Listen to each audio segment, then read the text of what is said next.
Hello, welcome to Matter of Fact. It's nice to have your company. The week began with the shock dismissal of ABC Managing Director Michelle Guthrie. Well, today the drama engulfing the national broadcaster culminated with the resignation of ABC Chairman Justin Milne. Mr Milne said he was leaving the organisation to provide a release valve after a firestorm week. But after days of damaging stories accusing Justin Milne of political interference in the ABC's editorial independence, the chairman's position had clearly become untenable.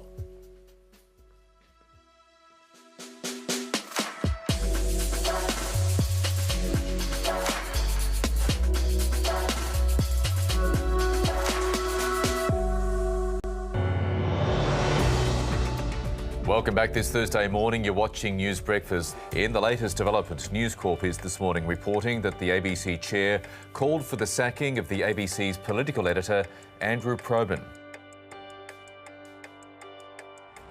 You got him? Yeah. At any stage did you give instructions to the ABC chairman regarding journalists or content? I gave no instructions to the ABC chairman on any matter, as is a matter of public record.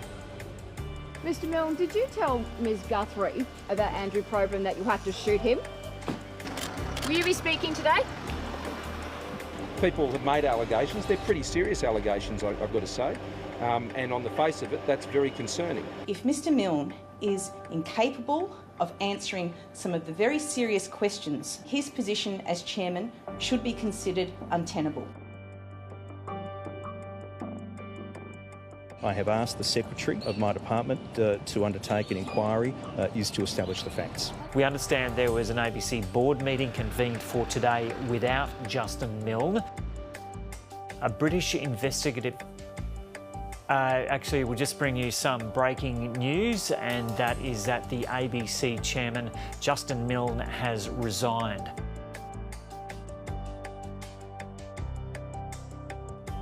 Is your resignation an admission that you failed to safeguard the editorial independence of the ABC?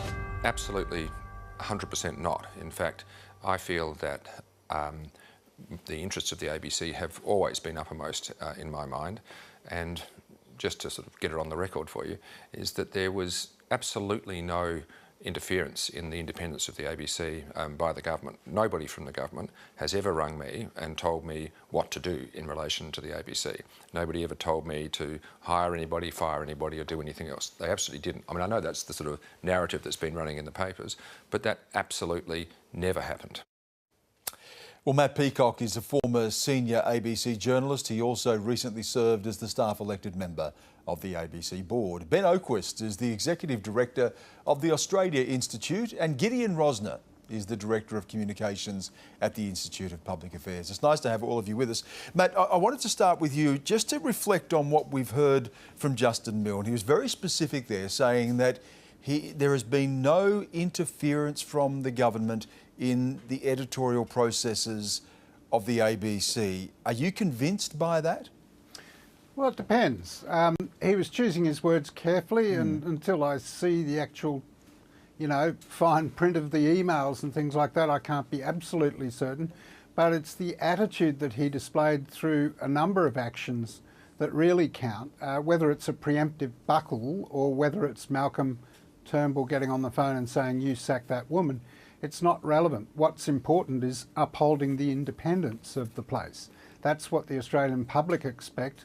And God help us, that's what you're actually seeing the Australian newspaper and Andrew Bolt and others declaring is very important today. Well, I happen to believe that too. And I think Justin Milne is probably telling the truth. Certainly, I believe him when he says he's always had the interests of the ABC at heart, in the sense that he's wanted to make it a stronger, greater place with the digital transformation, etc., etc.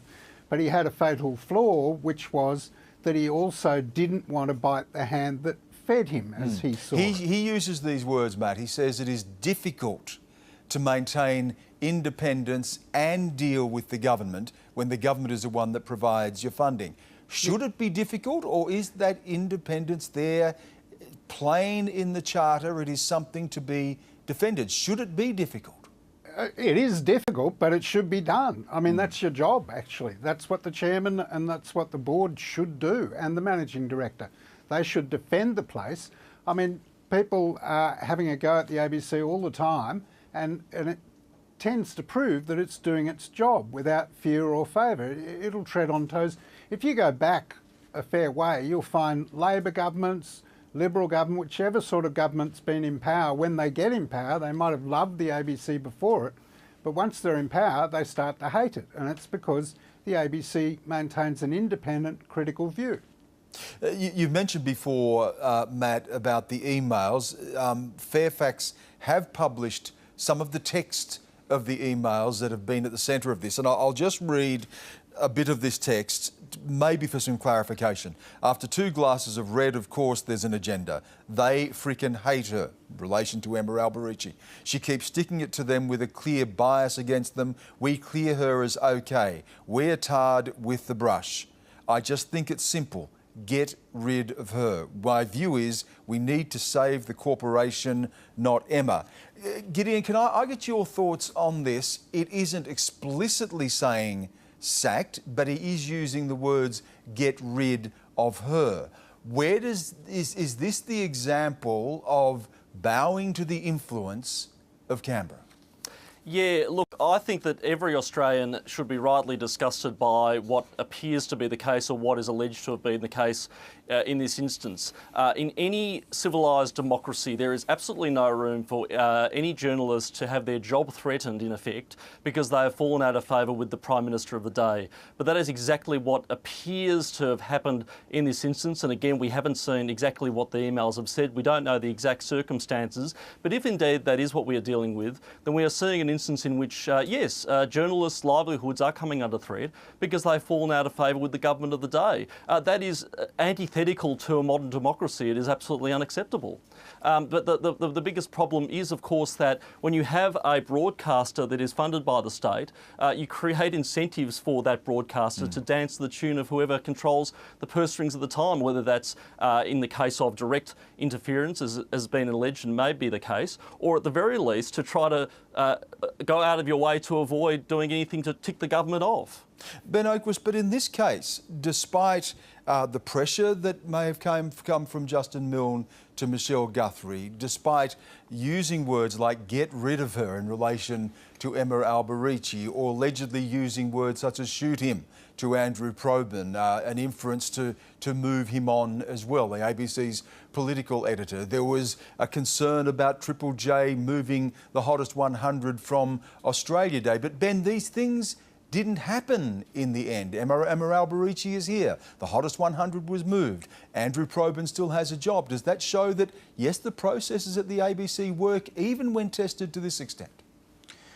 Well, it potentially shows the management has been doing its job in protecting the independence from the ABC. But by all accounts, it shows the board and the chair in particular weren't doing their job in protecting the ABC from political interference. In fact, they were acting as a conduit for political interference. And that, whatever the ins and outs of what Milne said or didn't say, or what emails were in context and what weren't in context, the reality is that trust in the independence of the board amongst the public has been shattered by what's gone on. And we are going to need a reset. Now, one reset is the chair going. That's happened. There's pressure on the board itself for the role it played in either protecting Justin Milne or not acting when they heard what was going on. But I think, well, let me put it this way. Never waste a good crisis, and from crisis does come opportunity. And I think we now need the debate about wider reforms about protecting the independence of the ABC, and particularly in governance, and ensuring that board appointments are more independent, are seen to be more independent. The Prime Minister's words, I think, were very heartening, actually, this week, when he said the government really values the independence of the ABC. But because of what's happened, we need more than words now. We need new processes to ensure that board appointments are generally independent. Okay, you're on the board, Matt, as the staff elected representative. Before I get to just a bit more detail than what Ben's talking about here, reform of the board, can I get your assessment of Justin Milne? Oh, well, he knows his tech stuff very well, but he obviously had a blind spot when it comes to crossing that line. I mean, the Triple J thing was something that I did have experience of, and I can talk about most of it because most of it happened outside the board. Where he had expressed a view that Malcolm Turnbull would go ballistic, I think is the words that were used here. They were the words that were accounted to me that he'd used, and I was told by some quite shaken staff, and they were intimidated basically. You know, the chairman comes down and tells you face to face, thou shalt not do this.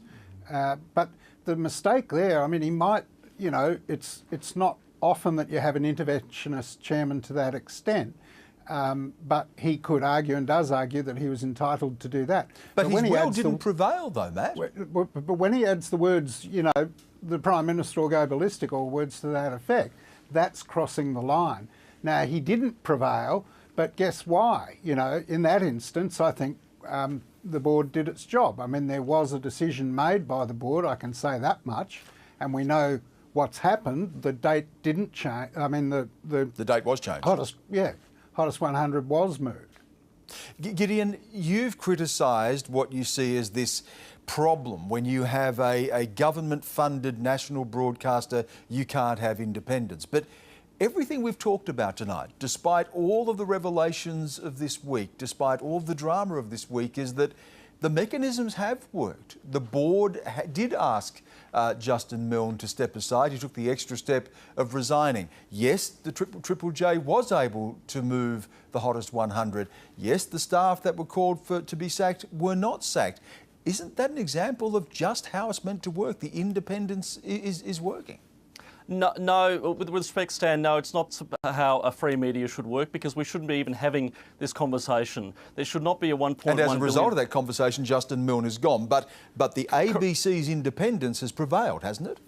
Correct, but there is still a very, very murky area when, in effect, you have a $1.1 billion a year organisation that is an organ of the state. Yes, it is independent in terms of corporate governance with a separate board and so on, but in effect, this is an organisation that has to go cap in hand to the government of the day every 3 years to sell its proposals. It has to front up at 3 times a year to the Senate estimates and account for its programming and its operational performance. And yes, things like Australia Day. Now, look, I have huge issues with Triple J moving the date of Australia Day, but if the ABC was a wholly private organisation, that would be its prerogative as a free media organisation. So that's what you're talking about, is privatisation, isn't it? Well, correct, and that's my preferred solution to this problem, to have a privately owned media that's independent of the state. But the fact of the matter is that for argument's sake, if Australia Day was made by, you know, Channel 9 or a private organisation, that will be one thing. But the issues you run into is this grey area where people like myself have this grievance with what the ABC does, and as somebody who pays their 8 cents a day for it, you know, I have a legitimate reason to complain about this organisation not reflecting my viewpoint. Similarly, the government that makes huge outlays of money on the ABC does have the, in many ways procedural, but also moral authority to talk to the ABC about these issues and to weigh in. I want to bring Ben in on this broader question, and I can follow up, Ben, with some of the reforms you'd like to see on the board. But this question of privatising the ABC, are parts of the organisation potentially available to be hived off, if not the entire organisation privatised? Well, of course they could be, but I think in an age of digital disruption and journalism business models under threat than ever before, I think we need a stronger national broadcaster, and I think the public's actually crying out for a modern, well-equipped, well-funded, but rigorously independent ABC. And I think the lesson of our times is we need a better, bigger national broadcaster, one that is not just saved but is fixed. And that's why I think it's so important we actually look at the governance reforms. And just on that, Ben, you've written about this and you've talked about a need for reform at the board, particularly a form of representation that meets the public's expectation, that there is a public involvement in selecting the board. That's quite right. Stephen Conroy, former Communication Minister, instituted some sensible reforms in the past. requiring an independent panel to select and recommend board appointments to the government. Unfortunately, that's been subverted from time to time, and 3 of the current board members didn't effectively go through that process. It takes, in the end, the government can always get around a process. In the end, it has the purse string. In the end, it appoints people. But with a reasonable government and a reasonable minister and that process, it can work, but with some improvements. I don't think the government should be able to get round the panel, an independent panel. I do think there needs to be more parliamentary oversight, a genuine bipartisanship. And as you mentioned there, I think there needs to be, there's already a staff selected director of the board, and an audience-supported director of the board would also involve the public and give the public some confidence. And I think we're going to have to look at these kind of wider governance reforms, given that a fair bit of confidence in the public has been lost in its independence. And don't ever waste a good crisis, and from crisis comes opportunity. If we can look at some of those longer term reforms, I think the ABC can come out stronger. Matt, let's look at Michelle Guthrie. You were on the board when this decision was made. Is that a decision now, in light of everything we have seen, that you would have cause to regret? Is it something the board ultimately got wrong? On the board, when which decision? Michelle Guthrie's appointment? Michelle Guthrie. Well, you know, I mean, you can be wise in hindsight about a lot of things. Michelle Guthrie was well qualified. I think I'm like a lot of people within the ABC. There were good things and there were bad things. And, you know, certainly some of the things that she did were good. But one of the worst things that she didn't, or, you know, her worst failing, I think, was this question of making the staff confident. I've never known in my long experience of the ABC the staff to be more demoralised than they are at the moment. Now that's not just Michelle's fault, of course. That's the fault of you know, people like the IPA, with all due respect, Gideon, clamouring at every moment that they can for its abolition or privatisation. It's sort of feral attacks, really. There've been massive attacks by the coalition government over the last 5 years. Really quite strong attacks, and whether they're on the phone or not, you know, they've made it clear what they think by progressively cutting its budget and whacking it with things, you know, like the latest 84 million that was ripped out without notice. I agree with Ben. I'm sorry, can I? Yeah, Gideon, yes. I just wanted to finish one point about it. Sorry, I thought you finished. Gideon talked about private ownership, you know. Well, I don't really want to have to go to Rupert Murdoch either to get my media if it comes to that, or to, you know, seek his approval for what we can cover and what we can't. The ABC is owned by all Australians, not the government, and that's why more than 80% of Australians trust it. As Gideon pointed out, he's also a part owner as a taxpayer, so I'll give you a right of reply, Gideon. Correct. Look, can I just say, you know, I don't hate the ABC. You know, I certainly disagree with a lot of its editorial positions, but I really think we should get away from this idea that privatisation is should be necessarily equated to an attack on the ABC. Privatising Qantas was not an attack on aviation. Privatising the Commonwealth Bank was not an attack on financial services. What might take issue with, though, is that I'm asked to fund and to support editorial viewpoints that I might not necessarily disagree with. And there's no such thing as a binary. I think that Murdoch derangement syndrome is overblown in Australia anyway, but this is not a duopoly between the ABC and the Murdoch media. There are plenty of smaller independent news services that do quite a good job. Again, services like The Guardian or Crikey that I disagree with a lot of the time, but I respect their writing and I respect their journalism and I respect their business models. There is no reason that a privately owned ABC could not be fiercely independent and culturally continue to espouse the editorial positions that it does, but do so without having to be chained to the whims of the government of the day. I think there is a lot to be gained from privatisation, and it should not be written off out of hand as this conspiracy of evil people who want to shut the organisation down. We are out of time, sadly. We'd like to have got to discuss about what comes next, but we can save that indeed for another day. There's been enough news to discuss about the ABC just this week to go around. Terrific to talk to all of you. Thank you again for joining us. Thanks, Dan. Thanks, Dan.